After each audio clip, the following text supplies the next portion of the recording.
Hello, my name is Jennifer Kuyrkendall. I'm the Third Circuit representative for the Young Lawyers Division Board of Governors.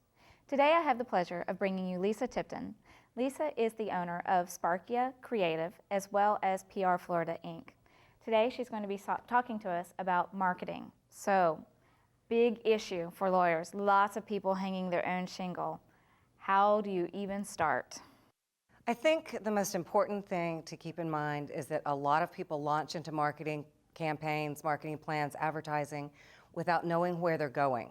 You have to know where you are now and where you want to be so that you can plan it out and you can evaluate where you're going as you take the steps. So the very first thing that you need to do is what we call a situation analysis.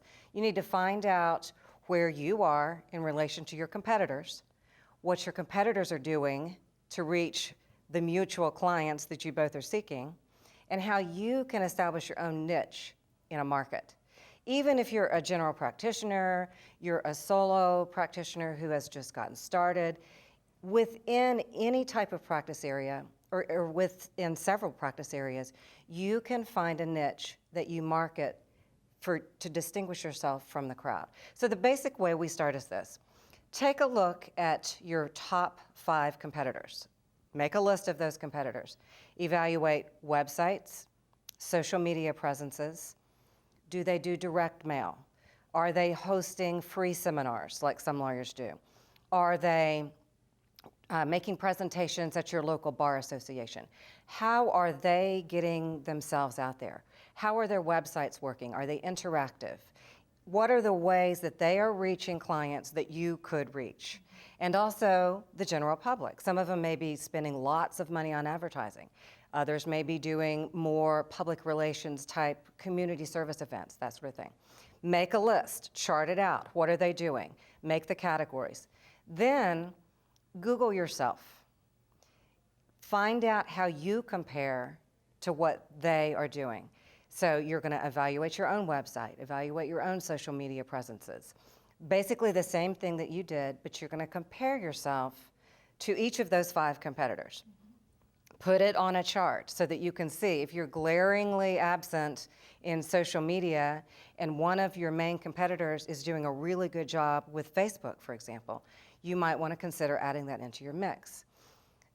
That's pretty basic, but that's the gist of it. You want to really evaluate where you are in the market. Then you want to take a look at what your reputation is. What are you known for? Is it fair? Is it unfair? Is it something you want to be known for? Are you not known for anything? You want to evaluate yourself within the market area that you are seeking business and find out where you fit. It's easy enough to say, I do elder law.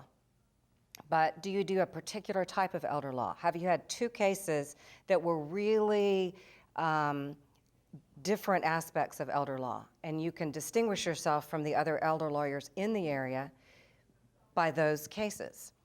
Then you want to take a look, and your office staff can help you do this. Take a look at, have you ever heard of SWOT? Mm-hmm. Okay, analysis, yep. Yes, mm-hmm. Strengths, weaknesses, opportunities, and threats. It's very old, but it's tried and true. If you can look at internally and externally, you and your firm have strengths, weaknesses, opportunities, and threats. So you might look at one of your strengths is that you've got a great website, it's interacting very well, people are hitting your website, you're getting a lot of information that way. You might have a weakness that your office is very low in technology, and your competitors are using technology, digital documents, and that sort of thing way more effectively than you are. Or you have a secretary who's older and is not up to speed on the latest techniques with PowerPoint and Excel and things like that, and that is probably dragging your practice down. So it's really a self-examination, but if you can get the people in your office to also do the SWOT, you're going to find some common areas. You're going to find some answers that match up, and you'll see some trends emerging about how they feel your strengths are in the community and then internally, and you can clearly see the things you need to work on, and then the things that you could market. And then finally, if you can narrow all that focus and find a niche within your practice area or within your community that you want to market, it's very important to put together a goal statement for your marketing plan. So most people say, I want more clients. Well, right, everybody does. No, that's not an effective goal statement. A better goal statement would be to say, over the next 6 months, I will conduct public relations, advertising, and marketing efforts in Lake City, Florida, in order to increase call volume to my office by 10% and gross revenues over the next 6 months by $50,000. Measurable objectives that are on a timeline, so that at the end of the time when you establish your marketing campaign and implement that, you can see if you did it or you didn't. You can see if your objectives were unreasonable or if you set your goals way too low. And that's really the purpose of creating a good foundation of research to direct your marketing efforts. Certainly, and it's something that you don't have to recreate the wheel, like you were saying. Identify what are your competitors doing. That's going to give you a clue of what direction you can go in.